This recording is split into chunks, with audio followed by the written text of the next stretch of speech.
Greetings, YouTube. Today I'm going to talk about one of the latest non-fiction books I've read, which is Breaking the Maya Code by Michael D. Coe. First of all, I'm going to give you a little look at the cover. It's got all kinds of cool glyphs on it. Now, before I go any further, let me tell you, this book has nothing to do with the 2012 controversy. And there actually is no 2012 controversy. The calendar was misinterpreted. It is not going to end in 2012. It's going to end sometime in the 23rd or 43rd or 44th century. Thousands of years in the future. We will all be dust when that calendar finally grinds to a halt, or at least for the next cycle. So this book has nothing to do with that. So if you're here looking for that, I'm going to disappoint you. But what this book is about is the efforts that were taken to decipher the Mayan language, one of the more complex languages in the world. Now, when I tend to pick up books, and I got this one at a good price at a thrift shop. I think I paid $3 for it. But I did went and poked around online and found it on YouTube, on Amazon, and it was reasonably priced there, the used book. And I looked at the reviews, and a number of the reviews complained that a lot of this book, and I would say that legitimately, anywhere between 25 and 30% of this book, is tied up with the academic infighting that took place in the world of linguistics, of Mayanists, who were working on deciphering this language. And you're probably thinking, well, I don't want to hear about that. Well, I've got some sad news for you. Every single branch of academia, all of them, have infighting. I have read about pretty much every branch of science there is over the last 40 years of reading, and all of them suffer from this. And it is absolutely vicious. I once heard a quote that said that the reason that the academic infighting is so vicious is precisely because the stakes are so small. These people are fighting over a footnote in history. A lot of these people are never going to be up for a Nobel Prize of some kind.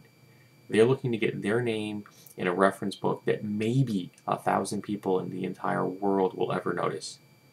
But they're willing to claw their way over the bodies of their colleagues to get that footnote. And they set up little fiefdoms. They set up, they stonewall research. A lot of the time they'll establish themselves, and the only way new research is done is that the old generation died off and the new generation can move in.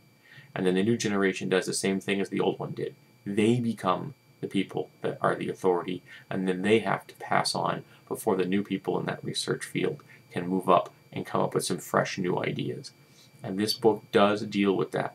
And the reason it deals with that is that because of certain outmoded ways of thinking, and certain people that championed those outmoded ways of thinking, research in deciphering the Mayan language was held back by 5 or 6 decades. We're talking 50 or 60 years that could have been used fruitfully to work on our understanding of the Mayan culture, but it was delayed because people had decided, completely offhandedly, for example, that there was no New World culture that was advanced enough to have a language of their own. I mean, absolute Eurocentric chauvinism of the worst kind. That at best, the Mayan were people that worshipped time itself, and all these little glyphs here were a method of keeping track of dates and things like that. That there was no grammar, there was no history, there were no lineages on all the carvings they found and all the pots that had beautiful paintings on them. That none of these things were language. They were just the scribblings of a people obsessed with time. And it's depressing, is what it is. Additionally, one of the people that was key in breaking that cycle and coming forward with new ideas, a guy named Nerosov, who was a Russian, and unfortunately for him, working during the era of the Soviet Union. And because of that, one of the key players in the Western world A guy named Thompson hated the Soviet Union and would not listen in the least to anything this Russian researcher said, and blocked his thinking from ever being accepted by the Mayanist community. And that, again, delayed research for years, and it's a pity, because we could have had so much more so much earlier. But this book is excellent if you have any interest in linguistics, if the Mayan culture. The author, Mr. Coe, has also authored 2 other books, one about Mexico, one about Maya, the self, the whole culture, and the Mayan book is apparently one of the standards in the Mayanist community as far as teaching aids. I know I want a copy, I want to read it. The book is full of excellent illustrations. It's got photos, and in fact there's one photo, if I can find it, I want to show you. Here it is. Look at that face. That's the Russian researcher I mentioned. Now, isn't that a face that just makes you think that he was somehow related to Rasputin? Well, this is an excellent book. It's not an easy read. It was a dense read. It took me weeks to work my way through this book.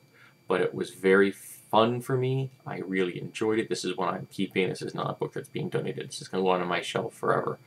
And I was fascinated by the entire story. The story of the Mayan people, the story of what it took to decipher the language, and some of the people that were involved in this process. It was just a great trip. I highly recommended. So if you have any interest in linguistics or the Mayan people, check this book out.